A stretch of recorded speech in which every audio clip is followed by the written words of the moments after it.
Hi everyone, आज हम biology के एक टॉपिक कवर करने वाले हैं। वो टॉपिक है हमारा जीव जनन कैसे करते हैं। जीव जनन दो प्रकार से होता है, अलैंगिक प्रजनन, एक होता है लैंगिक प्रजनन। लैंगिक प्रजनन के बारे में सबसे पहले हम पढ़ने वाले हैं। लैंगिक प्रजनन होता क्या है, ये होता कैसे है। ये सबसे पहले इसमें आता है विखंडन। विखंडन के द्वारा अलैंगिक प्रजनन कैसे होता है।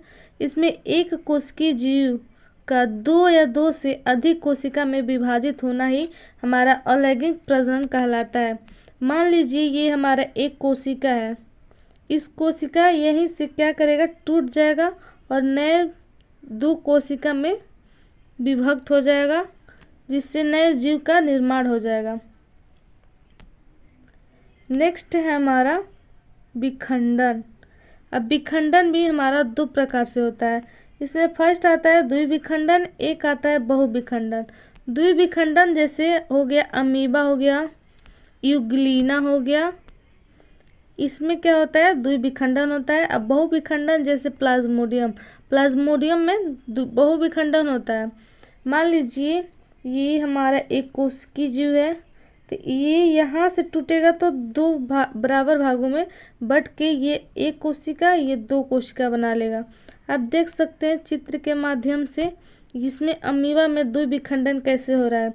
ये हमारा अमीबा का एक सेल है, इसमें जो बीच में आप देख रहे हैं न्यूक्लियस है, ये न्यूक्लियस क्या हो जाएगा, आधा इसमें हो जाएगा आधा इसमें हो जाएगा, और यहीं से अपना क्या करेगा, अलग अलग बट जाएगा।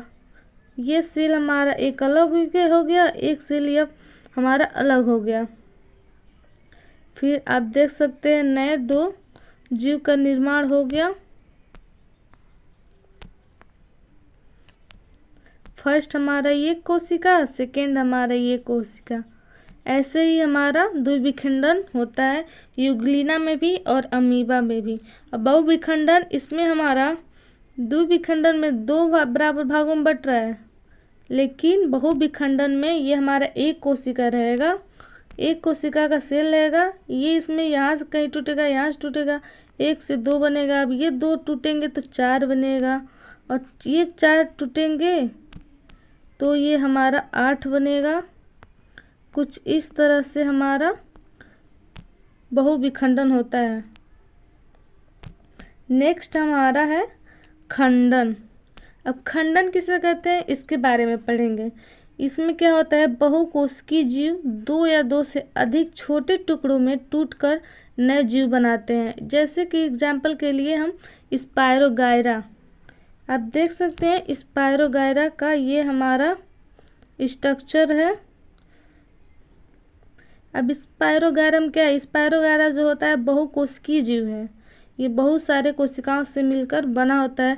ये क्या करेगा, कहीं भी किसी भी जगह से टूट जाएगा और नए कोशिका का निर्माण कर लेगा। देखिए ये यहाँ से टूटा है तो ये एक कोशिका बन गया, और ये और दूसरे जगह टूटा है तो ये हमारा एक यहाँ पे बन गया जीव, और ये यहाँ से टूटेगा तो ये यहाँ से अपना रूप बना लेगा।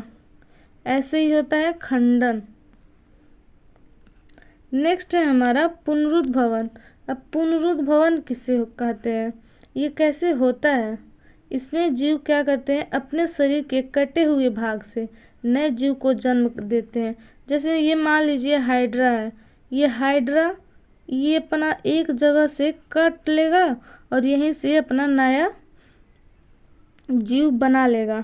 आप देख सकते हैं कुछ इस तरह से यहाँ से ये अपना एक जीव बना रहा है और यहीं से अलग हो जाएगा, ये हमारा अलग जीव हो गया, ये हमारा अलग जीव हो गया। तो इसमें पुनरुद्भवन में क्या होता है, अपने किसी भी शरीर के किसी भी भाग से कट जाएगा और वो नया जीव बना लेगा। मान लीजिए ये एक जीव है तो ये यहाँ से कटा तो ये अलग जीव बन गया और ये हमारा अलग जीव बन गया। नेक्स्ट है हमारा मुकुलन। मुकुलन द्वारा जन्म कैसे होता है, इसमें एक संतत जीव जनक पर एक छोटे से उभार सा बनता है, इसमें उभार आ जाता है जिसे मुकुल के रूप में जाना जाता है। जो जनक शरीर पर बार बार कोशिका विभाजन के कारण एक प्रवर्धन के रूप में विकसित होता है। इसमें एग्जाम्पल में ईस्ट आता है और हाइड्रा। हाइड्रा में भी मुकुलन होता है और ईस्ट में कोई भी एक संतत जीव रहेगा और उसके शरीर पे मान लीजिए यहाँ से उभार आ गया तो यहीं से अपना ये एक कोशिका हो जाएगा और ये एक कोशिका हो जाएगा। यहीं से मतलब शरीर के किसी भी भाग से छोटा सा भी उभार आ जाता है तो वो अपना जीव वहीं से बनाना स्टार्ट कर देता है। नेक्स्ट है हमारा जनन का दूसरा पार्ट लैंगिक प्रजनन। अब लैंगिक प्रजनन क्या होता है? इसमें होता है नर एवं मादा युग्मक के संलयन के द्वारा नए संतति का निर्माण होना ही हमारा अलैंगिक प्रजनन कहलाता है।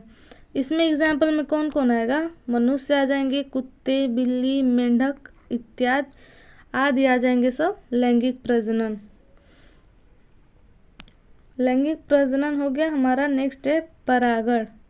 अब परागण क्या होता है? पराग कणों का पुंकेसर के पराग कोश से स्त्री केसर के वर्तिकाग्र पर स्थानांतरण ही हमारा परागण कहलाता है। मतलब कि क्या हुआ, ये हमारा मान लीजिए ये हमारा पुष्प है। अब पुष्प ही क्या होते हैं? एक ही पुष्प पे पुंकेसर भी होते हैं और स्त्री केसर भी होते हैं। और स्त्री केसर के ये हमारा पीला पीला जो दिख रहा है ये हमारा पुंकेसर है। पुंकेसर के ऊपर पराग कोश होते हैं। इस पराग कोश के अंदर पराग कण होते हैं और ये पराग कण इस स्त्री केसर के वर्तिकाग्र पर आते हैं तो ये अपना फर्टिलाइजेशन करते हैं। और इस चित्र में हमारा पोलिनेशन हो रहा है, परागण हो रहा है कीट के माध्यम से। हमारा परागण कीट के माध्यम से भी होता है, जल के माध्यम से भी होता है और स्वयं परागण होता है, मतलब हवा के द्वारा भी परागण होता है।